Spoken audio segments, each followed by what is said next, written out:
Hey, Oak City. This Sunday night, we are going to have a Sunday night meeting, like a family meeting that we've had a bunch of times in the past. It's going to be from 6 to 8 and from 6 to 6:30. It's all going to be in the parking lot from 6 to 6:30.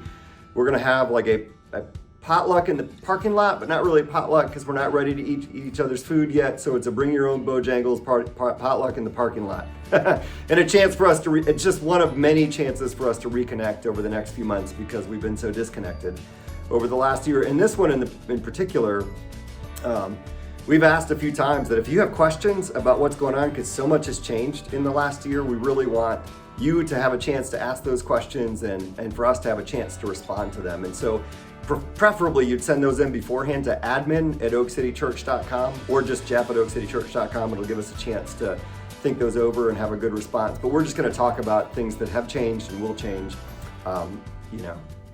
in the next couple of months. And one of those things that's going to be changing is that Jake is going to be moving from being our part-time paid worship leader back to a volunteer worship leader. And I want to explain a little bit about that. When Jake came on staff, it's like 2.5 years ago now, I remember he told me, hey, I have two big professional passions in life, and they're medicine and leading worship.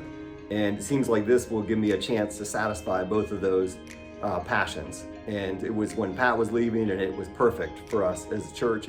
And yet we knew like there was a chance that schedule-wise that was going to be a problem. And we knew after a little while it was a problem because Jake, his day job is a surgeon. He's a physician's assistant who does surgeries all day long, and those don't really work on a great schedule. That is not a 9-to-5 job. It's a crazy job. And a year ago, he changed his day job, his full-time job, to better accommodate not just Oak City Church, but also his family, thinking he'd be getting a better schedule. He actually had a coworker say, wait, you're changing your full-time job to accommodate your part-time job, and that's what he did. And as happens with a lot of jobs, the reality of the new job situation did not quite meet the expectations that were presented during the interview process. Good way to say that.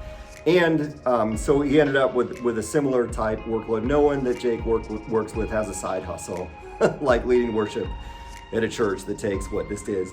And over the past year, COVID, and I don't know, you guys don't know what it's been like to lead worship through COVID. We're trying to piece together a worship team where you're just not sure where people are, understandably, with COVID and who's ready and who's not. And that's just takes a lot of work, not just physically, but emotionally, with recording things and then having to mix things, audio and video, and Jake's standard of excellence is high. So I guarantee you that takes longer than you think that it does. And then with outdoor services, having to move stuff inside and outside so much, it's just been a grind.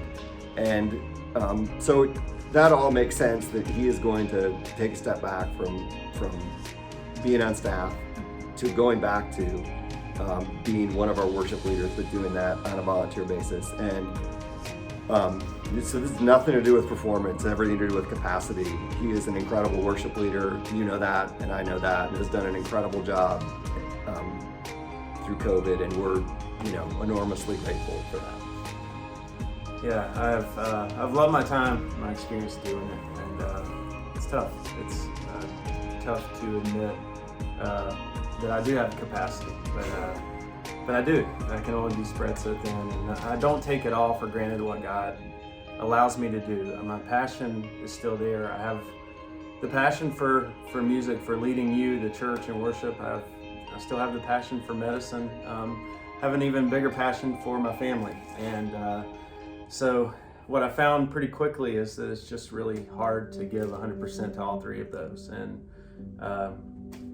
what happened over the last year in particular is I feel that everyone got just a piece of what I had to offer, and nobody quite got 100%. And that's ultimately not fair to anyone involved, but especially my family. So it's a decision for them. And the only way I've been able to do what I've done up until this point is because of just my amazing volunteers. So they deserve a shout out.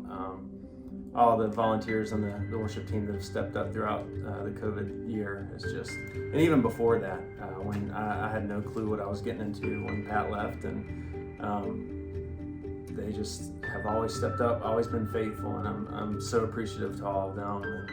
And I do want to, just reiterate that we're not going anywhere. Beck and I and our family are going to continue to be here, and I'm going to continue to serve. I'm actually excited about going back to a supportive role. I feel like I hopefully can continue to fulfill my passion for leading you guys and continuing to worship you guys with you guys, worship our God together in a volunteer role. And so yeah, my passion hasn't changed, just my capacity has. And hopefully our church, you all understand that and appreciate all of your support. Yeah. Hey, I love you.